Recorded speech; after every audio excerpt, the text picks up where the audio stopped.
Theatre में जिस तरह से 2-3 सालों में अकाल पड़ा है और फिर हर आदमी जो पैसे डाल के फ़िल्म बनाता है वो चाहता है कि फ़िल्म बॉक्स ऑफिस पे करे वो कमाल, ताकि नेक्स्ट फ़िल्म के लिए पैसे आ सकें। अब इस ऐसे हालात में आप फ़िल्म लेके रिलीज़ करने जाएंगे तो पहले तो आपके आसपास इतने सारे एवेन्यूज़ हैं जो आपको एक्साइट करते हैं कि हम लोग उसको दे दें क्या ओटीटी में। ओटीटी में भी बहुत सारे एवेन्यूज़ हैं, किसको दें जो अच्छा है, जहाँ जहाँ तक रीच हो। और अगर आप उस रास्ते नहीं जाते हैं, फिर दूसरा रास्ता आपके पास ये है कि आप उसको रिलीज़ करें, जो कि बहुत ही मुश्किल रास्ता है आज के टाइम पे। उन्होंने ऑलरेडी छोटी फिल्मों को तो काट ही दिया है कि आप छोटी फिल्में रिलीज़ होती नहीं अब तो। अब रिलीज़ करने के बाद भी एक और बीच का सेक्शन है। मैं जानता हूँ सवाल है आपका क्यों आया है कि रिलीज़ करने में तकलीफ़ है, तो हाँ वो बेशक तकलीफ़ है, उसके लिए मैं नज़रअंदाज नहीं करूँगा, लेकिन वो एक प्रक्रिया है जो सरकारी प्रक्रिया है और क्योंकि नागरिक हम इस देश के, तो उस प्रक्रिया के थ्रू हमें जाना ही पड़ेगा, हम सबको जाना होता है। जैसे आप मिलिट्री में लेने जाएंगे एडमिशन तो आपको दौड़ाएंगे, आपका हाइट चेस्ट मापेंगे, तो फिल्म को यहाँ भी मापा जाता है कि दर्शकों तो जाने के पहले जो सरकार की जवाबदारी वो अपनी जवाबदारी निभाई और फिर मेरी जवाबदारी उसके बाद रिलीज़ करने की थी, वो हुई है। मैं झूठ नहीं बोलूँगा कि अगर माँ के पास अगर बच्चे को वो बाल कटाने भी जाती है तो वो वहीं खड़ी होती है।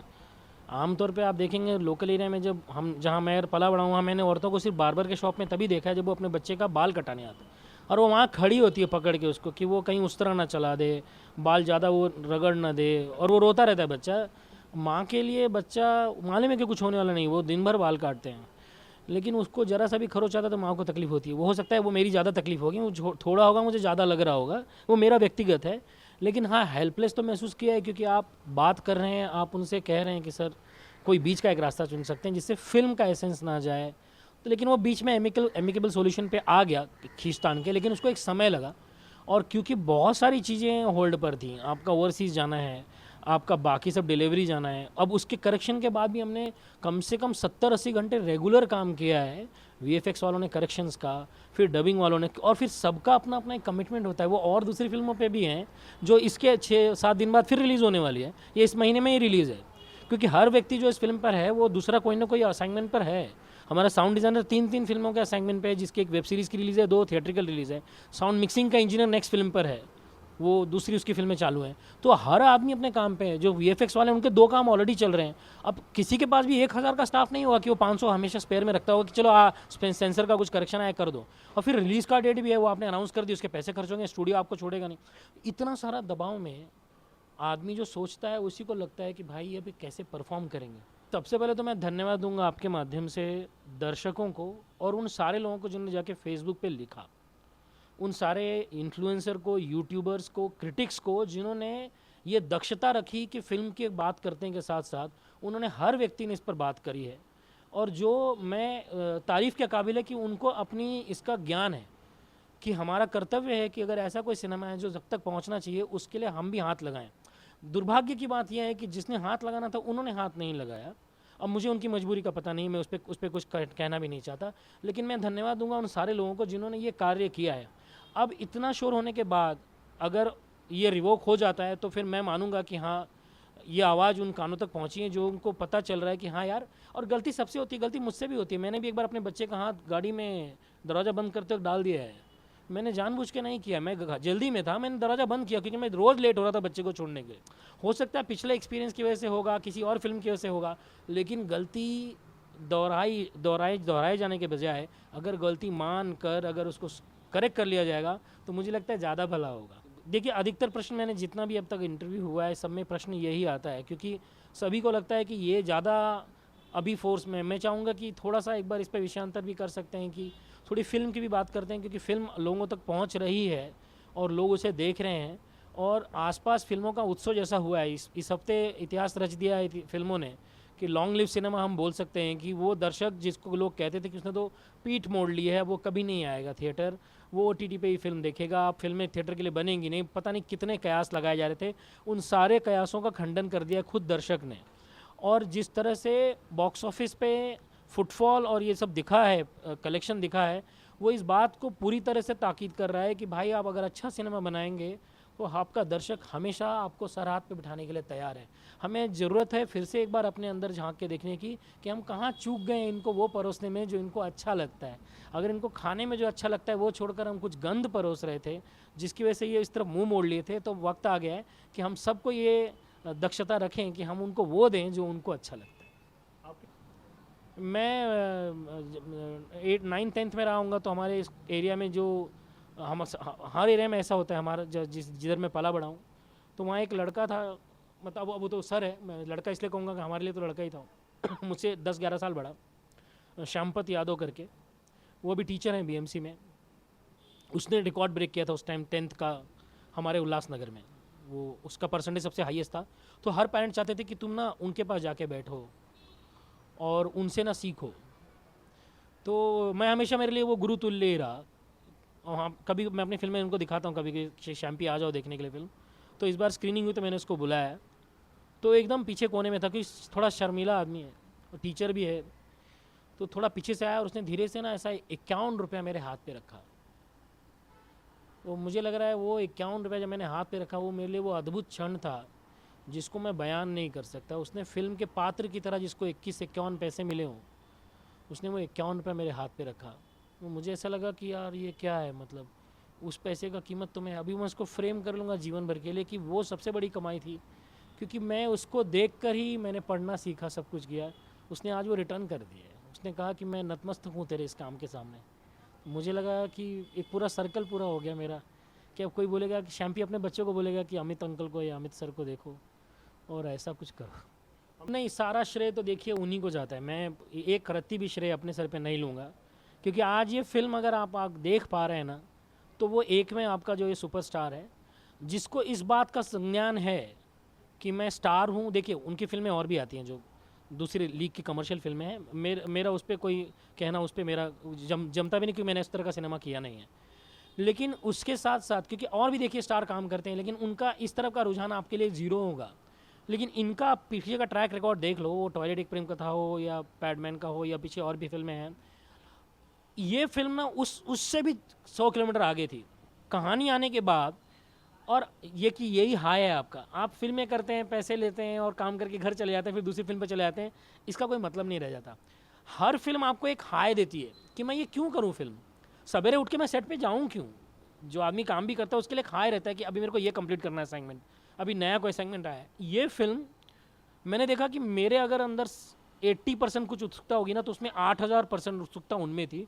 एक छोटे बच्चे की तरह, अच्छा उनको पूरा स्टार्ट से लेके लास्ट तक का पूरा 98 का 98 सीन याद था, इंक्लूडिंग मोन्टाज। और होता यह था कि हम जूम पे जाते थे और वो बोलते थे कि हाँ the writer director is here and since I am the producer I am going to introduce you guys and the moment I start that there is this story and then he use to pick. मैं एक minute मैं sir रुकिए, मैं, और मुझे ऐसा लगता है जब वो बोलने लगते थे तो मैं खुद चुप हो जाता, क्योंकि मेरे को लगता मेरी कहानी कोई और मुझसे अच्छा सुना रहा है। कि फिर उसके बाद वो सब लोग आ जाते हैं और क्या वो एकदम फिल्मी अंदाज में, मैं तो कि लेखक की तरह शॉर्ट के बाद वो एकदम छोटे बच्चे की तरह कहानी को ऐसे एक्सप्लेन करते थे कि ये सर कहानी आपकी है और आपने इसे करना है। यामी को भी कहानी उन्होंने सुनाई थी फ़ोन करके, क्योंकि वो सब कोरोना का टाइम था वो। और ये भी कमाल है कि वो हिंदुजा में सबसे तगड़ी वैक्सीन लेने के बाद वो वहाँ लेटे हुए थे और उन्होंने बोला कि मैं भी ठीक लग रहा है, और कोई उनको मिलने जाता नहीं था क्योंकि कमरे में दिन भर अकेले थे। तो वो 8 दिन वो सवेरे 9 बजे नर्स के जाने के बाद और दोपहर 2 बजे फिर खाना खा लेने के बाद वो कंटिन्यू सेशन चलता था। हाँ कि ये अच्छा लग रहा है, बहुत अच्छा लग रहा है, इसको और ना थोड़ा सा कि अपन ऐसा कर सकते हैं क्या, थोड़ा सा, मतलब as a producer also and I can easily say that as a creative producer also कि सर इसको थोड़ा ऐसा करो ना तो थोड़ा इंटरेस्टिंग होगा, आप थोड़ा इसको थोड़ा मोड़ो ना, थोड़ा मोल्ड करो ना। तो कई चीज़ें जो आपको ऐसी लगती हैं ना कि जो थोड़ी सी ऐसे ट्वीक होके आई हैं, वो एज अ राइटर डायरेक्टर के साथ साथ उस प्रोड्यूसर का भी इनपुट है कि सर इसको ना ये हम लोग थोड़ा इससे क्रिटिसिज्म से बच जाते हैं। मैं क्या बहुत ओपन होकर लिखता हूँ, आपको पता होगा, मैं डरता नहीं जरा भी। तो बोला सर सच बोलो आप ना, मैं नहीं रोकने वाला आपको। आप उन्होंने मैस्टरबेशन का सीन जो था कहा कि आप बिल्कुल अच्छी तरह से शूट कर लो, हम आगे तय करेंगे। इसीलिए देखिए आज बच गए हम लोग, क्योंकि अगर सेंसर का आया कि सर पॉक्सो का नियम है, आप बच्चे के साथ ये सब नहीं कर सकते, वो अच्छा 13-18 साल के अंदर है, आप पे केस हो सकता है। तो बोला सर इसीलिए मैं कहता था आपको उस टाइम, आप बहुत जिद करते थे कि नहीं हम लोग यही शूट करेंगे। मैंने कहा था अच्छा अभी को आप शॉट चेंज करना चाहो तो अभी फिर से रीशूट नहीं करना पड़ेगा आपको, नहीं तो आपके समय नहीं है। तो बहुत सारा इनपुट ऐसा था एक्टर का वो, हाँ क्योंकि सर 300 फिल्मों का अनुभव और मेरा 3 फिल्मों का अनुभव, कितना भी कुछ कर लेंगे आप कि बाप बाप ही होता है। एक बड़ा वृक्ष के नीचे आप जब बैठोगे तो उसकी छाया आपको लगेगी ही लगेगी। आप भले एक तुलसी का पेड़ लेके बैठो, लेकिन आप उस छाया के नीचे आके बैठोगे तो वो आपको सलाह तो देगा ही देगा, आप उससे अछूते नहीं हैं। तो इतना जो उत्साह आया, तो पंकज त्रिपाठी इसलिए बोल रहे हैं कि मेरे को सर ने कहानी, हमेशा बोलते हैं इसलिए बोल रहे हैं, कहानी हम ही ने सुनाई है, लेकिन कहानी का जो स्वरूप आकार जो आया, जो उनको सुनाया गया, वो छोटे बच्चे की तरह उत्साह में उनके द्वारा ही आया था। और ऐसा 2-3 एक्टरों के साथ हुआ। हमने फिल्म से पहले भी बहुत ढूंढा आपको, कोशिश की इंटरव्यू करने की, मगर जब बॉक्स ऑफिस पे झंडे गाड़ दिए तभी आप हमको मिल रहे हैं। नहीं, मुझे हमने पहले ही तय किया था कि हम लोग में से ज़्यादा बात नहीं करें। सेंसर की फियास्को के बाद हमें लगा कि कहीं लोगों को ये ना लगने लगे कि हम लोग एरोगेंट हैं। इसके लिए हमने सबने मिलकर तय किया कि भाई हमको कहा गया ना कि आप लोग शांति से कट कीजिए, मॉडिफाई कीजिए, लोगों के सेंटीमेंट हर्ट होंगे, ओ माय गॉड 1 का एक बैगेज है, आप समझ नहीं रहे, पब्लिक का रोष है, ये है वो है, जो भी था पब्लिक ने तो साबित कर दिया कि भाई हम जनता जनार्दन हम तय कर लेंगे क्या अच्छा है क्या बुरा है, और वो हमसे ज़्यादा तैयार है, मेरे से ज़्यादा तैयार है मुझे लग रहा है। मैं अगर ऐसा डर रहा था लिखते वक्त, ये मुझसे 100 किलोमीटर आगे ज़्यादा तैयार है। और फिर वो देखिए अभी वो अनुभव काम आया ही है, और अब सामने फिल्म ने, तो हमने तय किया कि सर अभी बात करनी चाहिए। मुझे लगता है कि अब वो भी बात करेंगे थोड़े दिनों में। अब तो इसे शिक्षाप्रद फिल्म बोल के टैक्स फ्री की भी डिमांड हो रही है। नहीं, हमारे यहाँ नियम है कि अगर एडल्ट फिल्म है तो वो टैक्स फ्री शायद नहीं होती है, लेकिन अभी वो किस्सा कैसे होगा वो तो फिर तांत्रिक बात है, वो तो बहुत टेक्निकल है, and I don't know how we are going to do that. अभी तो फोकस फिल्म के इस पर है कि वो किस तरह रन करे। हाँ, लेकिन एक बात मैं आपको बताना चाहूँगा कि उल्लासनगर में एक एजुकेशन सोसाइटी है जो रेखा ठाकुर जी चलाती हैं, वो उनके सारे ग्रुप है, जो वहाँ के सिंधु एजुकेशन सोसाइटी है। तो उन लोग का आज शाम को उन्होंने 180 टिकट के साथ सारे कमेटी मेंबर्स को और वहाँ के गणमान्य प्रिंसिपल्स को सबको बुलाया है पीवीआर सिनेमा में। आज वो सिनेमा वो लोग देखने वाले हैं, और आज रात को 9:30 बजे ये फॉर्मुलेट होगा। ये मैं आपको ऑफिशियली बता रहा हूँ, पहली बार बता रहा हूँ कि वो जो हम चाह रहे हैं कि स्कूल में ये लागू किया जाए, वो कर रहे हैं। तो ये इस सिनेमा की ताकत है कि उन्होंने, उनके प्रिंसिपल किसी लोगों ने, 4 लोगों ने फिल्म देखी और उन्होंने कहा कि सर आप सही बात कर रहे हो, हम कतरा रहे हैं, लेकिन हम सिंधी होने के बावजूद हम ही अप्लाई करेंगे अपने एजुकेशन सोसाइटी में, और आज उसका निर्णय लेंगे वो लोग। आपको भी ऐसे कॉल्स आ रहे होंगे, बच्चे इस फिल्म को देखना चाहते हैं, कैसे इस समस्या का हल होगा? पता नहीं, मुझे कुर्ला से एक कॉल आया था, फिनिक्स मॉल से, कि वहाँ ना इंटरवल के बाद एक पेरेंट को उठाया है, वो चेंबूर में रहते हैं, और 2 लड़कियां थी, दोनों को उठाया है, और वो झगड़ रही थी, लेकिन पब्लिक ने ही बोला कि मैडम आप बाहर झगड़ा कर लो, हमको फिल्म डिस्टर्ब मत करो। और वो ऑलमोस्ट रोने रोने जैसे हो गई थी, क्योंकि उनको फिल्म देखनी थी। उसने बोला मैं अपनी बेटी को दिखाना चाहती हूँ। बेटी बोल रही है हाँ मैं देखना चाहती हूँ, हमें ख़राब नहीं लग रहा है। लेकिन वो बोला सर हमारे पास लिए हमारा लाइसेंस कैंसिल हो जाएगा मैडम, आप जाइए बाहर जाइए। तो उनको बाहर निकाला। उन्होंने बाद में कॉल करने के, वो मेरी दोस्त ने जिसने किस्सा बताया, उसने बाहर ढूंढने की कोशिश की, वो लोग मिले नहीं, लेकिन ये किस्सा वहाँ घटा है। ऐसा और किस्सा भी कई जगह घटा है। एक किस्सा और संजय कपूर ने अब हमारे किसी मित्र को बताया कि मैं गया था अपने बच्चे को, मेरा बच्चा 18 साल के नीचे है, मैंने बोला आए कोई मेरे को निकाल के दिखाए, मैं बात कर लूँगा उससे, मैं दिखाना चाहता हूँ फिल्म अपने बच्चे को, कोई मेरे को रोक नहीं सकता है, मेरा नैतिक हक है और मेरे हक को कोई हनन नहीं कर सकता। तो ऐसे कई कॉल आ रहे हैं, लेकिन मैं सोच रहा हूँ इसका कन्वर्जन क्या है। मैं ये सुन के खुश हो सकता हूँ, मेरे को खुशी नहीं चाहिए, इसको कन्वर्ट कर सकते हो क्या आप किसी निर्णय में कि आप इसको यूए कर सको। ये निर्णय तो खैर पॉलिसी मेकर्स का है, मैं उन पे कोई टिप्पणी नहीं कर रहा और ना करना चाहूँगा। वो भली भांति जिन जो बैठे हैं उस पर वो आईएएस और पढ़े लिखे लोग हैं, मुझे लगता है कि उनकी प्रणाली होगी, वो आपस में चर्चा करेंगे, बेशक करेंगे, क्योंकि कोई भी आदमी ऐसा नहीं होता है।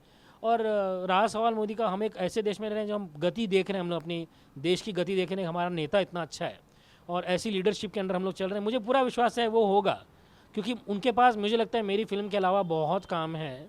मैं उनको इसके लिए नहीं टोकूंगा कि भाई ये एक मेरी एक छोटी सी फिल्म है, आप इसका कुछ कर सकते हैं। मुझे लगता है उनके पास बहुत, मेरे से ज़्यादा बहुत ज़्यादा काम है, देश विदेश का बहुत काम है। हाँ, इनके जो नीचे लोग हैं, जो दूसरा डिपार्टमेंट जो काम करता है वो ज़रूर करेगा, मुझे विश्वास है उन पर। नहीं, अक्षय सर ने इसके बहुत पहले ही एक दिन गले लगा लिया था। और मतलब आप बचपन में जिनकी फिल्में देख के आप हंस रहे हो, जिनकी मिमिक्री आपने की वो कॉलेज में, और वो व्यक्ति अपने घर पे ऐसे अपने कुर्सी से उतर के आता है और उसने गले लगा के बोला कि बहुत अच्छी फिल्म बनाई है आपने सर, बहुत अच्छी फिल्म बनाई है।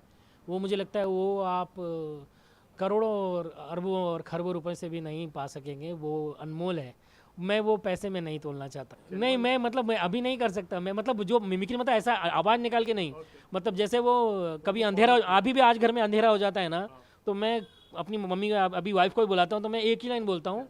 अगर खाकी देखी हो तो उसमें ना वो ऐश्वर्या के साथ एक कमरे में जाते हैं, एक आदमी कैंडल लेके चलता है और बताता है कि आप लोग यहाँ रुक जाइए, यहाँ अंधेरा है। और सडनली ना वो ऐश्वर्या को देखते रहते हैं, ऐश्वर्या भी निकल जाती है और वो काका भी निकल जाते हैं और सडनली अंधेरा हो जाता है, तो वो पीछे से बोलते हैं ओ काका।